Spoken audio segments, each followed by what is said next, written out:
আজকের গল্প কবিতা চক্রবর্তীর লেখা আত্মশুদ্ধি। নিজের ঘরের মধ্যে বসে মরমে মরে যাচ্ছেন আশালতা। এই বয়সে এসে এটা কি করে ফেললেন উনি?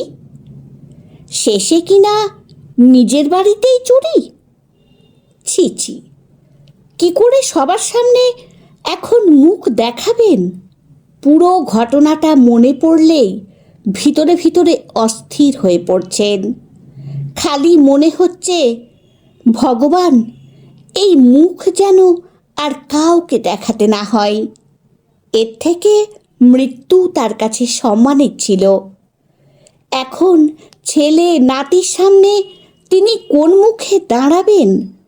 এই মুখ যে আর দেখাবার উপায় থাকলো না কারুর কাছে। ঘটনার সূত্রপাত আজ দুপুরে।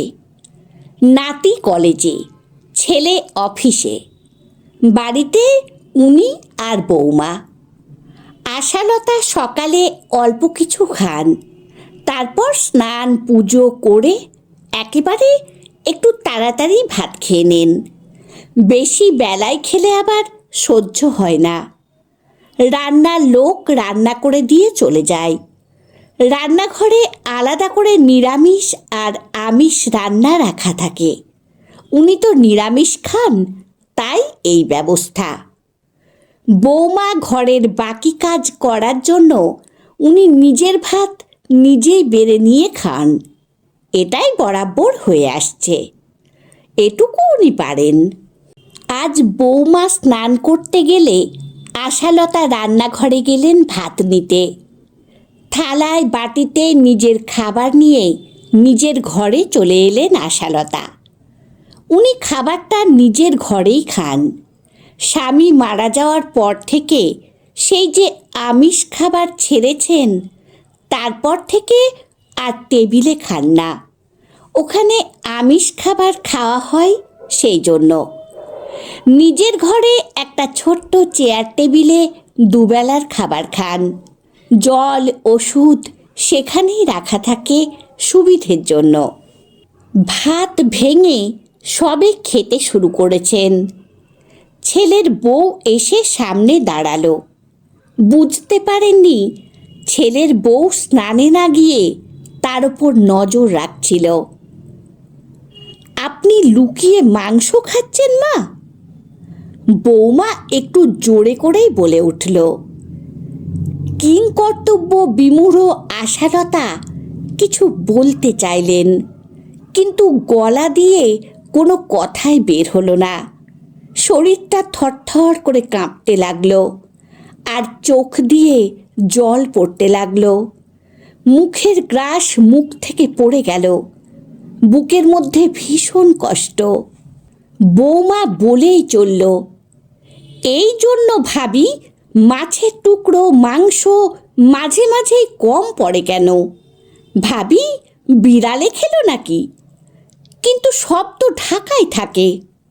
আসলে ঘরেই যে বিড়াল আছে সে আর জানবো কি করে? এত লোভ আপনার? লজ্জা করে না এই বয়সে চুরি করে খেতে? আগে বললেই পারতেন, আমি নিজেই দিতাম। কি দরকার লোকের সামনে দেখিয়ে নিরামিষ খাবার? আরও অনেক কথাই বলে গেল বৌমা। আশালতা আর শুনতে পারছিলেন না এত অপমান। তার তখন মনে হলো মাটি ফাঁক হয়ে যাক, তিনি তার মধ্যে ঢুকে যান। এ লজ্জা তিনি কোথায় রাখবেন? ভাত তো খাওয়া হলো না, এইভাবেই পড়ে থাকলো ভাতের থালা। বৌমা চলে গেলে হাত ধুয়ে বিছানায় পড়ে কাঁদতেই থাকলেন। এরপর আর কত অপমান তার কপালে আছে কি জানে। একবার আত্মহত্যার কথাও ভাবলেন, কিন্তু সেই সাহস তিনি পেলেন না। সবার সেই সাহস তো হয় না। বিকেলবেলা কাজের মেয়েটা আসলে তার কাছেও বৌমা রসিয়ে রসিয়ে গলা বেশ জোরে করে এই ব্যাপারে অনেক কিছুই বলল। ঘরে বসে আশালতা সব শুনলেন। কাজের মেয়েটা কিন্তু ঘরে ভাতের থালা নিতে এসে বলল, ঠাকুমা, তুমি যা করেছ একদম ঠিক করেছ। তোমার আত্মা এখন খেতে চেয়েছে, তাই তুমি খেয়েছ। তাতে কি মহাভারত অশুদ্ধ হয়েছে? একদম ঠিক করেছ তুমি। আমাদের ওখানের সব বিধবা মানুষই তো মাছ মাংস খায়, তারা কি অন্যায় করে? আশালতার মনে পড়ে যাচ্ছে সব পুরনো কথা। বাবার খুব আদরের মেয়ে ছিলেন তিনি। এই বাড়িতে যখন বিয়ে হয় অনেকটাই কম বয়স ছিল তার।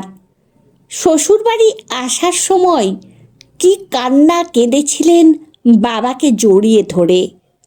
বাবা তার জামাইয়ের হাত ধরে বলেছিলেন, আমার মেয়েটাকে একটু দেখো, মেয়েটা আমার বড় আদরের, একটু অভিমানী মেয়ে আমার, ও মাছ মাংস খেতে খুব ভালোবাসে, তুমি একটু দেখো, ওকে কোনো দিন অবহেলা করো না, ও কোনো অন্যায় করলে ওকে বুঝিয়ে বলো, কিন্তু ওকে বকাবকি করো না।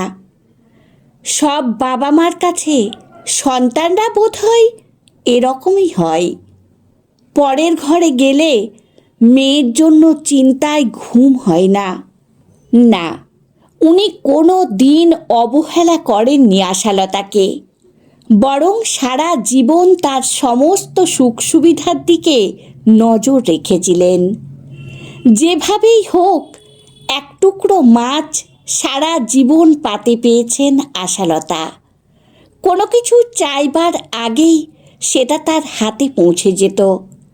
এতটাই ভালো মানুষ ছিলেন তার স্বামী। অন্য কোনো কিছু চাহিদা তার ছিল না, শুধু নিরামিষ একদম পছন্দ ছিল না। বেশ মনে পড়ছে, খোকা তখন বাইরে চাকরি করত। ওর বাবা যখন অসুস্থ হলো, প্রায় বছর 15 আগে, মাছ আনার কেউ ছিল না। আশালতা কোনো দিন বাজার যেতেন না, তাই রাস্তায় মাছওয়ালা গেলে সেখান থেকে মাছ নিতে হতো। শয্যাশায়ী অবস্থায়ও ওই মানুষটা জানালা দিয়ে মাছওয়ালাকে ডাক দিতেন। আশালতা রাগ করতেন, কি দরকার তোমার ডাকার? একদিন মাছ না খেলে কি হয়? কিন্তু উনি বলতেন, তুমি যে একদম খেতে পারো না নিরামিষ, তাই তো ডাকি। আর এটাও বলতেন, আমি মরে গেলে তুমি কিন্তু নিরামিষ খাবে না, মাছ মাংস সব খাবে, এটা আমি বলে গেলাম। কিছুদিনের মধ্যেই মানুষটা মারা গেছিল। ছেলে বৌমা নাতি এসে বাবার কাজকর্ম সব করেছিল। মৎস্যমুখের দিন বাড়ির কয়েকজন বলেছিল, এখন কেউ ওসব মানে না, আজ তোমার পাতে আমিষ দিয়ে দিই, আজ খাও, তাহলে আমিষ খেতে পারবে। আশালতার কোনো বক্তব্য ছিল না। মানুষটা যে কথাটা বলে গেছে সেটাও তার মনে ছিল, কিন্তু সেই সময় তিনি কিছুই বলেননি কাউকে। কিন্তু ওই যে সংসারে চিরদিন কিছু মানুষ থাকে যারা ভীষণ নিয়ম মেনে চলে। হিন্দু ব্রাহ্মণ বাড়ির বিধবা মাছ মাংস আমিষ খাবে, ধর্মে সইবে? কিছুতেই হতে পারে না, নিরামিষই খেতে হবে।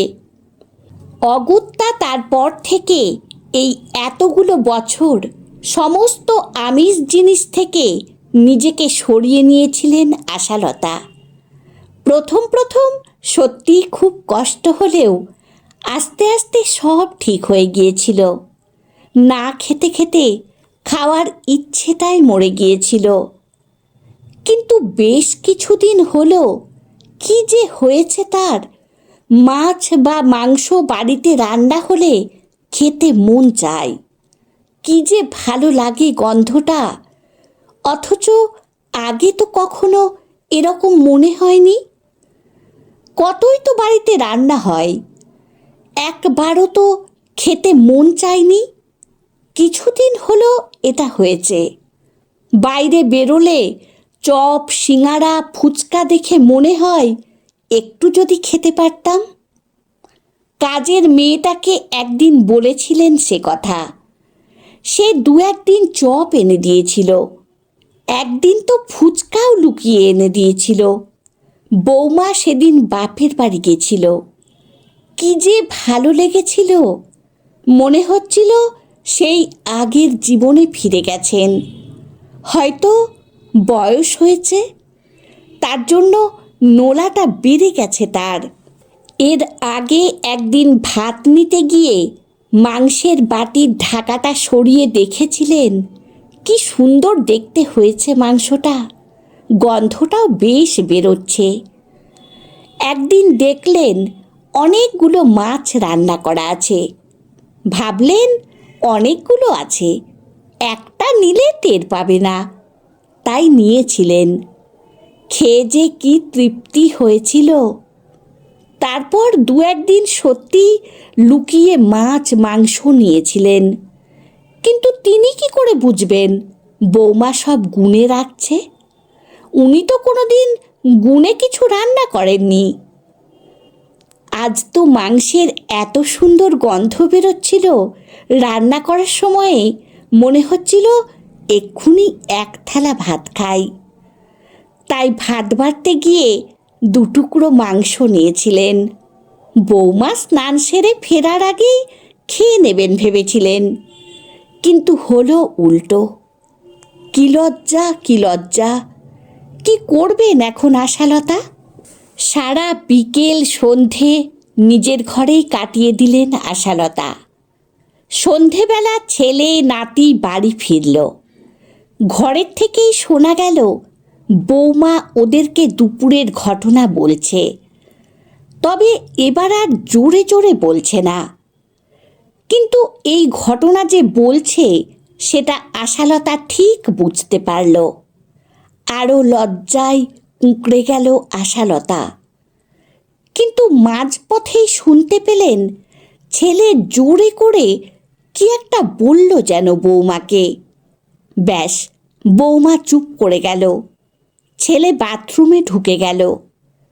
তবে কি যে বলল ছেলে সেটা ঠিক বুঝতে পারলেন না আশালতা। সবাই কেমন চুপ করে গেল। কি হলো তাহলে? এ কি প্রলয় আসার পূর্বের নিস্তব্ধতা? একটু পরে ঘরের আলোটা জ্বেলে ছেলে ঘরে ঢুকল। এসেই মার পাশে বসে পড়ল। রোজ তো মা ছেলে আসলেই দরজা খুলে দেয়, ছেলের আসার অপেক্ষায় থাকে যে। আজ মাকে নিজের ঘর থেকে না বেরোতে দেখেই বুঝেছিল কিছু হয়েছে মার, হয়তো শরীর খারাপ।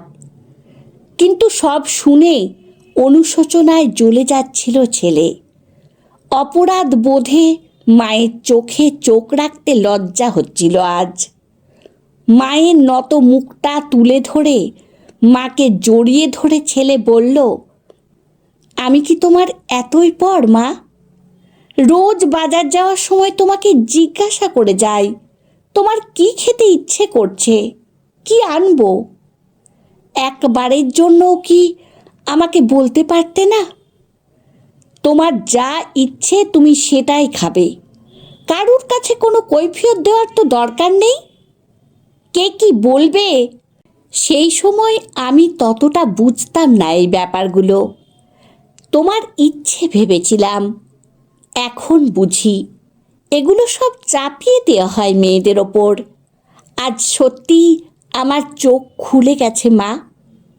তোমার ছেলেকে তুমি ক্ষমা করে দিও। আমি কিছু না বলতেই তুমি আমার সব কিছু বুঝে যেতে আমি কি চাই। আর দেখো, আমি এমন অধম সন্তান, তোমার কি চাই সেটাই বুঝলাম না। আমাকে ক্ষমা করে দাও মা। মায়ের দুটো পা জড়িয়ে ধরল ছেলে। আশালতার চোখ দিয়ে তখন অঝোর ধারায় জল পড়ছে। বললেন, না রে খোকা, সেই সময় প্রথম প্রথম নিরামিষ খেতে খুব কষ্ট হতো, কিন্তু তারপর অভ্যেস হয়ে গিয়েছিল। আজ এত বছর কোনো দিন আর ইচ্ছেই হয়নি ওসব খেতে, কিন্তু কিছুদিন হলো কি যে হয়েছে, হঠাৎ করেই মাছ মাংসের প্রতি একটু লোভ হয়েছে।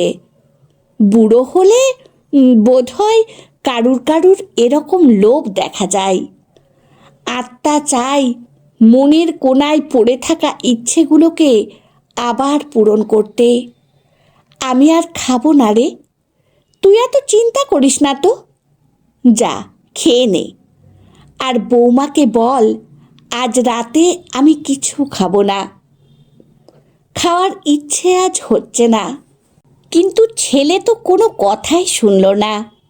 আশালতাকে একরকম জোর করেই বাইরে নিয়ে গিয়ে খাবার টেবিলে বসালো, নিজে পাশের চেয়ারে বসলো। নাতি বৌমাও টেবিলে বসেছিল। আশালতা মুখ তুলতেও লজ্জা পাচ্ছিলেন দুপুরের কথা ভেবে।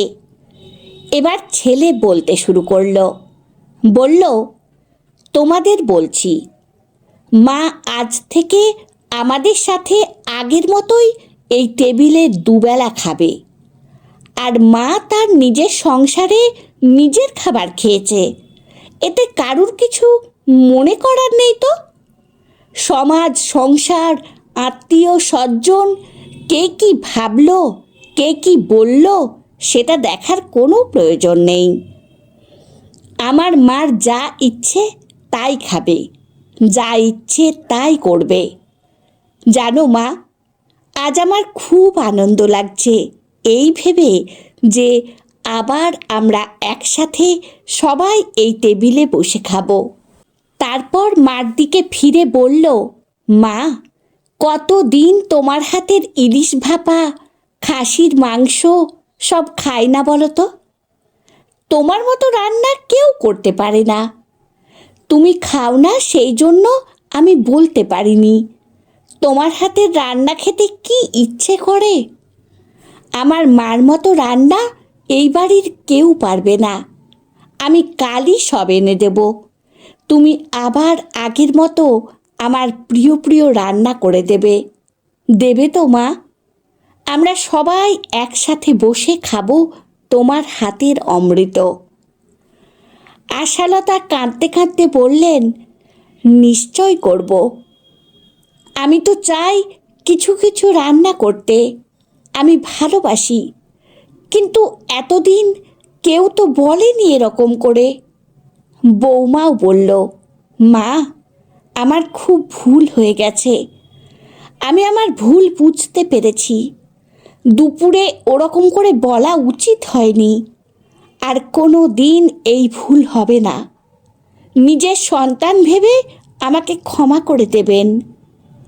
নাতিও বলে উঠল, সব ভালো যার শেষ ভালো।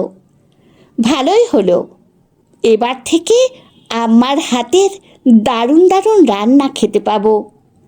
সবাই হেসে উঠল ওর কথা শুনে।